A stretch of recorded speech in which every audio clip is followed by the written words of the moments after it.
Okay विद्यार्थियों वाहिगुरू जी का खालसा वाहिगुरू जी की फतेह। अज असी कहानी रचना बारे पढ़ांगे। सो आई होप कि तुसी सारिਆਂ ਨੂੰ कहानियां पढ़नियां बहुत चंगियां लगदियां होणगियां और सुननियां पढ़नियां। तुसी लाइब्रेरी विच भी जांदे हो तो उत्थे भी तुसी कहानी पढ़नी बड़ी पसंद करदे हो। सो अज असी कहानी रचना बारे ही समझांगे ते कहानी नूं याद करांगे। ओके कहानी करन तो पहलां मैं तुहानूं कुछ कहानी रचना दे बारे दसना चाहुंदी, कुछ गल्लां उन्हां दा तुसी ध्यान रखना जदों भी कहानी नूं लिखना है। ओके एक तो इंपॉर्टेंट गल ये कि कहानी जिहड़ी आ उन्होंने मतलब कहानी नूं पढ़न दे नाल सानूं कुछ ना कुछ सीखण नूं जरूर मिलता है। और कहानी का मतलब ये हुंदा है कि जिस तो सानूं कोई सिक्ख्यादायक सिक्ख्या मिले। सिक्ख्यादायक कहानियां ही असीं ज़्यादातर सुनते हैं। साडे पहलां दादा दादी जिहड़े आ माता पिता रात नूं सौण लगे कोई चंगी कहानी जिहड़ी ਉਹ ਬੱਚਿਆਂ ਨੂੰ ਸੁਣਾਉਂਦੇ ਹੁੰਦੇ ਸਨ ਤਾਂ ਜੋ ਰਾਤ ਨੂੰ ਸੁੱਤੇ ਸਮੇਂ ਉਹਨਾਂ ਦੇ ਉੱਪਰ ਉਸ ਕਹਾਣੀ ਦਾ ਪ੍ਰਭਾਵ ਬਣਿਆ ਰਹੇ। ਗੁਰੂ ਸਾਹਿਬਾਨ ਦੀਆਂ ਕਥਾਵਾਂ ਸੁਣਾਉਂਦੇ ਹੁੰਦੇ ਸਨ ਕਿ ਗੁਰੂ ਸਾਹਿਬਾਨ ਨੇ ਦੇ ਜੀਵਨ ਦੀਆਂ ਘਟਨਾਵਾਂ ਸਾਖੀਆਂ ਸੁਣਾਉਂਦੇ ਹੁੰਦੇ ਸਨ, ਜਿਸ ਤੋਂ ਇੱਕ ਬੱਚੇ ਦਾ ਚਰਿੱਤਰ ਜਿਹੜਾ ਉਹਦਾ ਨਿਰਮਾਣ ਹੁੰਦਾ, ਉਹਦਾ ਕਰੈਕਟਰ ਬਣਦਾ ਸੀ। ਭਾਵੇਂ ਕਿ ਹੁਣ ਹੌਲੀ ਹੌਲੀ ਇਹ ਅਲੋਪ ਹੋ ਗਿਆ ਹੈ ਕਿ ਪੇਰੈਂਟਸ ਵੀ ਗ੍ਰੈਂਡ ਪੇਰੈਂਟਸ ਵੀ ਜਿਹੜੇ ਆ ਉਹ ਅੱਜ ਕੱਲ੍ਹ ਕਹਾਣੀਆਂ ਜਿਹੜੀਆਂ ਜਾਂ ਗੁਰੂ ਸਾਹਿਬਾਨ ਦੀਆਂ ਕਥਾਵਾਂ ਜਿਹੜੀਆਂ ਉਹ ਬੱਚਿਆਂ ਨੂੰ ਨਹੀਂ ਸੁਣਾਉਂਦੇ, ਪਰ ਸੁਣਾਉਣੀਆਂ ਚਾਹੀਦੀਆਂ ਹਨ ਔਰ ਬੱਚਿਆਂ ਨੂੰ ਵੀ ਸੁਣਨੀਆਂ ਚਾਹੀਦੀਆਂ ਹਨ। ਕਾਰਟੂਨਸ ਵਗੈਰਾ ਜਿਹੜੇ ਇਹਨਾਂ ਤੋਂ ਦੂਰ ਰਹਿਣਾ ਚਾਹੀਦਾ ਹੈ। ਸੋ ਅਗਰ ਅਸੀਂ ਗੁਰੂ ਸਾਹਿਬਾਨ ਦੀਆਂ ਸਾਖੀਆਂ ਸੁਣਾਂਗੇ ਤਾਂ ਅਸੀਂ ਉਹਨਾਂ ਦੇ ਨਾਲ ਜੁੜੇ ਰਹਿ ਸਕਦੇ ਹਾਂ। ਠੀਕ ਹੈ। ਔਰ ਜਿਹੜੀਆਂ ਗੱਲਾਂ ਮੈਂ ਕਹਿ ਰਹੀ ਸੀ ਧਿਆਨ 'ਚ ਰੱਖਣੀਆਂ, ਇੱਕ ਪਹਿਲੀ ਗੱਲ ਇਹ ਹੈ ਕਿ ਜਦੋਂ ਵੀ ਕਹਾਣੀ ਲਿਖਣੀ ਹੋਵੇ ਉਹਦਾ ਜੋ ਸਿਰਲੇਖ ਦਿੱਤਾ ਗਿਆ ਹੈ, ਭਾਵ ਜੋ ਨਾਮ ਹੈ ਉਸਦਾ, ਜਿਵੇਂ ਅੱਜ ਆਪਾਂ ਕਰਨੀ ਕਿ ਚਲਾਕੀ ਹਮੇਸ਼ਾ ਨਹੀਂ ਚੱਲਦੀ, ਉਸ ਸਿਰਲੇਖ ਦੇ ਹਿਸਾਬ ਦੇ ਨਾਲ ਸਾਨੂੰ ਉਹਦੀ ਰੂਪ ਰੇਖਾ ਜਿਹੜੀ ਉਹ ਤਿਆਰ ਕਰ ਲੈਣੀ ਚਾਹੀਦੀ ਹੈ ਕਿ ਕਹਾਣੀ ਨੂੰ ਲਿਖਣਾ ਕਿਵੇਂ ਹੈ। ਸੈਕਿੰਡ ਗੱਲ, ਜੇ ਕੋਈ ਕਹਾਣੀ ਸੰਕੇਤ ਜਾਂ ਚਿੱਤਰ ਦਿੱਤਾ ਹੋਵੇ ਉਹਦੇ ਅਨੁਸਾਰ ਕਹਾਣੀ ਲਿਖਣੀ ਹੋਵੇ ਤਾਂ ਪਹਿਲੇ ਧਿਆਨ ਦੇ ਨਾਲ ਚਿੱਤਰ ਨੂੰ ਵਾਚਣਾ ਹੈ ਕਿ ਚਿੱਤਰ ਹੈ ਕੀ, ਠੀਕ ਹੈ, ਸੰਕੇਤ ਕੀ ਦਿੱਤੇ ਗਏ ਹਨ, ਉਹਦੇ ਅਕੋਰਡਿੰਗ ਕਹਾਣੀ ਦੀ ਰਚਨਾ ਕਰਨੀ ਹੈ।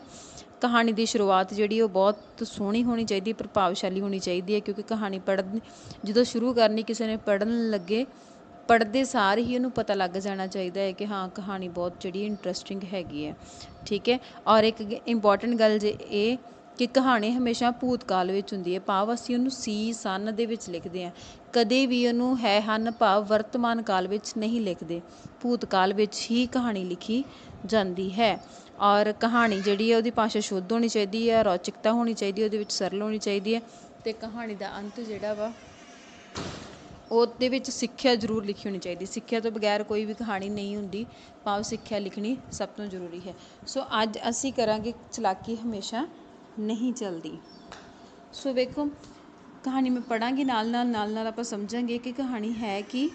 ਔਰ ਇਸ ਕਹਾਣੀ ਨੂੰ ਯਾਦ ਕਰਕੇ ਤੁਸੀਂ ਮੈਨੂੰ ਵਟਸਐਪ 'ਤੇ ਔਰਲ ਟੈਸਟ ਦੇਣਾ ਹੈ, ਜਿਸ ਦਿਨ ਮੈਂ ਕਹਾਂਗੀ। ਅੱਜ ਸਿਰਫ ਮੈਂ ਕਹਿ ਰਹੀ ਹਾਂ ਕਿ ਤੁਸੀਂ ਕਹਾਣੀ ਨੂੰ ਸਿਰਫ ਯਾਦ ਕਰਨਾ ਹੈ, ਚੰਗੇ ਤਰੀਕੇ ਨਾਲ ਯਾਦ ਕਰਨਾ ਹੈ, ਇਹਨੂੰ ਲਿਖਣਾ ਨਹੀਂ ਆ। ਜਿਨ੍ਹਾਂ ਕੋਲ ਬੁੱਕਸ ਹੈਗੀਆਂ ਉਹਨਾਂ ਬਿਲਕੁਲ ਨਹੀਂ ਲਿਖਣਾ ਕਾਪੀ ਦੇ ਉੱਪਰ, ਔਰ ਜਿਨ੍ਹਾਂ ਕੋਲ ਬੁੱਕਸ ਨਹੀਂ ਹੈਗੀਆਂ ਉਹ ਕਿਰਪਾ ਕਰਕੇ ਇਸ ਕਹਾਣੀ ਨੂੰ ਇੱਥੋਂ ਵੇਖ ਕੇ ਜਾਂ ਸਕਰੀਨਸ਼ਾਟ ਲੈ ਕੇ ਲਿਖ ਲੈਣ।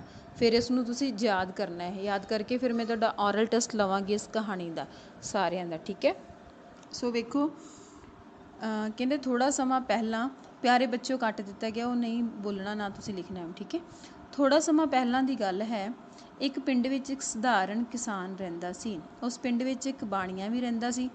ਬਾਣੀਆ ਬਹੁਤ ਚਲਾਕ ਸੀ, ਦੋਵਾਂ ਦੀ ਆਪਸ ਵਿੱਚ ਦੋਸਤੀ ਹੋ ਗਈ। ਬਾਣੀਆ ਪਿਛਲੇ ਸਮਿਆਂ ਦੇ ਵਿੱਚ ਜਿਹੜਾ ਦੁਕਾਨ ਚਲਾਉਂਦਾ ਸੀ ਨਾ, ਉਹ ਬਾਣੀਏ ਜ਼ਿਆਦਾਤਰ ਦੁਕਾਨ ਚਲਾਉਂਦੇ ਸਨ। ਠੀਕ ਹੈ।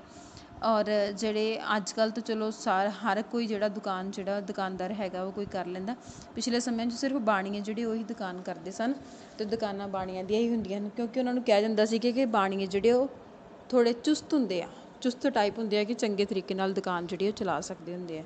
ਠੀਕ ਹੈ। ਇੱਕ ਕਿਸਾਨ ਰਹਿੰਦਾ ਸੀ ਅਤੇ ਇੱਕ ਸਧਾਰਨ ਕਿਸਾਨ ਸੀਗਾ, ਅਤੇ ਇੱਕ ਸੀਗਾ ਬਾਣੀਆ। ਉਹਨਾਂ ਦੇ ਆਪਸ 'ਚ ਬਣਦੀ ਵੀ ਬਹੁਤ ਸੀ, ਪਰ ਬਾਣੀਆ ਜਿਹੜਾ ਉਹ ਚਲਾਕ ਸੀ, ਚੁਸਤ ਚਲਾਕ ਹੁੰਦੇ ਸੀ, ਤਾਂ ਕਰਕੇ ਉਹ ਦੁਕਾਨ ਕਰ ਲੈਂਦੇ ਸੀ। ਅੱਗੇ ਵੇਖੋ, ਕਿਸਾਨ ਅਤੇ ਬਾਣੀ ਨੇ ਰਲ ਕੇ ਇੱਕ ਗਾਂ ਖਰੀਦੀ। ਉਹਨਾਂ ਨੇ ਆਪਸ 'ਚ ਰਲ ਕੇ ਗਾਂ ਖਰੀਦ ਲਈ। ਦੋਵੇਂ ਇਕੱਠੇ ਗਾਂ ਦੀ ਸੇਵਾ ਕਰਦੇ ਸਨ ਤੇ ਰੱਜ ਕੇ ਦੁੱਧ ਪੀਂਦੇ ਸਨ। ਇੱਕ ਦਿਨ ਬਾਣੀਏ ਦੇ ਮਨ ਵਿੱਚ ਚਲਾਕੀ ਆਈ ਤੇ ਉਸਨੇ ਕਿਸਾਨ ਨੂੰ ਗਾਂ ਵੰਡਣ ਲਈ ਕਿਹਾ। ਸਧਾਰਨ ਕਿਸਾਨ ਦੇ ਹਾਂ ਕਰਨ ਤੇ ਬਾਣੀਏ ਨੇ ਗਾਂ ਦਾ ਪਿਛਲਾ ਹਿੱਸਾ ਆਪ ਲੈ ਲਿਆ ਤੇ ਕਿਸਾਨ ਨੂੰ ਅਗਲਾ ਹਿੱਸਾ ਦੇ ਦਿੱਤਾ। ਸੋ ਵੇਖੋ ਇੱਥੇ ਉਹਦੀ ਚਲਾਕੀ ਤੁਸੀਂ ਸਮਝ ਸਕਦੇ ਹੋ ਕਿ ਉਹਨੇ ਚਲਾਕੀ ਕੀਤੀ ਤੇ ਗਾਂ ਦਾ ਹਿੱਸਾ ਜਿਹੜਾ ਜਦੋਂ ਉਹਨਾਂ ਨੇ ਆਪਸ ਦੇ ਵਿੱਚ ਗਾਂ ਵੰਡੀ ਤੇ ਕਿਸਾਨ ਦੇ ਹਿੱਸੇ ਗਾਂ ਦਾ ਅਗਲਾ ਹਿੱਸਾ ਦੇ ਦਿੱਤਾ ਔਰ ਆਪ ਪਿਛਲਾ ਹਿੱਸਾ ਲੈ ਲਿਆ। ਸੋ ਦੋਵਾਂ ਵੱਲੋਂ ਕੀਤੀ ਵੰਡ ਅਨੁਸਾਰ ਕਿਸਾਨ ਵਿਚਾਰਾ ਗਾਂ ਨੂੰ ਪੱਠੇ ਤੇ ਦਾਣਾ ਪਾਇਆ ਕਰੇ ਪਰ ਦੁੱਧ ਚੋ ਕੇ ਬਾਣੀਆਂ ਘਰ ਲੈ ਜਾਇਆ ਕਰੇ। ਕਿਸਾਨ ਬੜਾ ਪਰੇਸ਼ਾਨ ਹੋਇਆ। ਉਸਨੇ ਇਸ ਵੰਡ ਬਾਰੇ ਆਪਣੇ ਇੱਕ ਮਿੱਤਰ ਨੂੰ ਦੱਸਿਆ। ਮਿੱਤਰ ਨੇ ਕਿਸਾਨ ਨੂੰ ਸਲਾਹ ਦਿੱਤੀ ਕਿ ਜਦੋਂ ਬਾਣੀਆਂ ਦੁੱਧ ਚੋਣ ਲੱਗੇ ਤਾਂ ਉਹ ਗਾਂ ਦੇ ਅਗਲੇ ਹਿੱਸੇ ਤੇ ਡੰਡੇ ਮਾਰਿਆ ਕਰੇ। ਸੋ ਵੇਖੋ ਉਹਦੇ ਮਿੱਤਰ ਨੇ ਉਹਨੂੰ ਸਲਾਹ ਦਿੱਤੀ ਕਿ ਜਦੋਂ ਅਗਲਾ ਹਿੱਸਾ ਤੇਰਾ ਵਾ, ਪਿਛਲਾ ਬਾਣੀਏ ਦਾ ਵਾ, ਤੇ ਜਦੋਂ ਵੀ ਉਹ ਬਾਣੀਆਂ ਗਾਂ ਚੋਣ ਲੱਗੇ ਤੁਸੀਂ ਅਗਲੇ ਹਿੱਸੇ ਤੇ ਡੰਡੇ ਮਾਰਨੇ ਸ਼ੁਰੂ ਕਰ ਦੇ। ਇਸ ਨਾਲ ਬਾਣੀਆਂ ਦੁੱਧ ਨਹੀਂ ਚੋ ਸਕੇਗਾ ਤੇ ਉਹਦੀ ਜਿਹੜੀ ਸ਼ਿਕਾਇਤ ਉਹ ਵੀ ਦੂਰ ਹੋ ਜਾਏਗੀ। ਜਿਹੜੀ ਉਹਦੀ ਕਾਣੀ ਵੰਡ ਕੀਤੀ, ਉਹਨੇ ਗਲਤ ਵੰਡ ਕੀਤੀ, ਉਹਦਾ ਫਲ ਵੀ ਉਹਨੂੰ ਜ਼ਰੂਰ ਪ੍ਰਾਪਤ ਹੋਏਗਾ। ਅਗਲੇ ਦਿਨ ਜਦੋਂ ਬਾਣੀਆਂ ਦੁੱਧ ਚੋਣ ਲੱਗਾ ਤਾਂ ਕਿਸਾਨ ਨੇ ਮਿੱਤਰ ਦੀ ਸਲਾਹ ਅਨੁਸਾਰ ਗਾਂ ਨੂੰ ਡੰਡੇ ਮਾਰਨੇ ਸ਼ੁਰੂ ਕਰ ਦਿੱਤੇ। ਇਸ 'ਤੇ ਬਾਣੀਆਂ ਬਹੁਤ ਪਰੇਸ਼ਾਨ ਹੋਇਆ। ਉਹ ਵੀ ਗਾਂ ਦਾ ਦੁੱਧ ਨਾ ਚੋ ਸਕਿਆ। ਬਾਣੀਏ ਨੂੰ ਆਪਣੀ ਗਲਤ ਵੰਡ ਦਾ ਅਹਿਸਾਸ ਹੋਇਆ। ਉਸਨੇ ਫਿਰ ਗਾਂ ਕਿਸਾਨ ਨਾਲ ਪਹਿਲਾਂ ਵਾਂਗ ਸਾਂਝੀ ਕਰ ਲਈ। ਹੁਣ ਉਹ ਦੋਵੇਂ ਗਾਂ ਦੀ ਸੇਵਾ ਕਰਦੇ ਤੇ ਰੱਜ ਕੇ ਦੁੱਧ ਪੀਣ ਲੱਗੇ। ਹੁਣ ਵੇਖੋ ਸਿੱਖਿਆ ਕੀ ਦਿੱਤੀ ਇਹਨਾਂ ਨੇ, ਹਮੇਸ਼ਾ ਚਲਾਕੀ ਕੰਮ ਨਹੀਂ ਆਉਂਦੀ। ਸੋ ਵਿਦਿਆਰਥੀਓ, ਸਾਨੂੰ ਵੀ ਇਸ ਕਹਾਣੀ ਤੋਂ ਇਹ ਸਿੱਖਿਆ ਮਿਲਦੀ ਹੈ ਕਿ ਹਮੇਸ਼ਾ ਚਲਾਕੀ ਕੰਮ ਨਹੀਂ ਆਉਂਦੀ। ਸਾਨੂੰ ਕਦੇ ਵੀ ਕਿਸੇ ਨਾਲ ਚਲਾਕੀ ਨਹੀਂ ਕਰਨੀ ਚਾਹੀਦੀ। ਇਮਾਨਦਾਰੀ ਨਾਲ ਹਰ ਇੱਕ ਕੰਮ ਜਿਹੜਾ ਉਹਦੇ ਵਿੱਚ ਇਮਾਨਦਾਰੀ ਰੱਖਣੀ ਚਾਹੀਦੀ ਹੈ। ਇਮਾਨਦਾਰੀ ਨਾਲ ਆਪਣਾ ਕੰਮ ਜਿਹੜਾ ਕਰਨਾ ਚਾਹੀਦਾ ਹੈ। ਸੋ ਤੁਸੀਂ ਇਸ ਕਹਾਣੀ ਨੂੰ ਯਾਦ ਕਰਨਾ ਹੈ।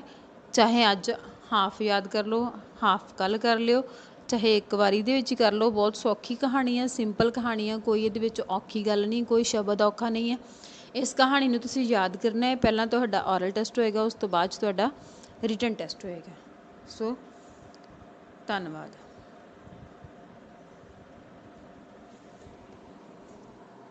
ਓ ਯਾਹਾ ਯਾਹਾ ਯਾਹਾ ਯਾਹਾ ਯਾਹਾ।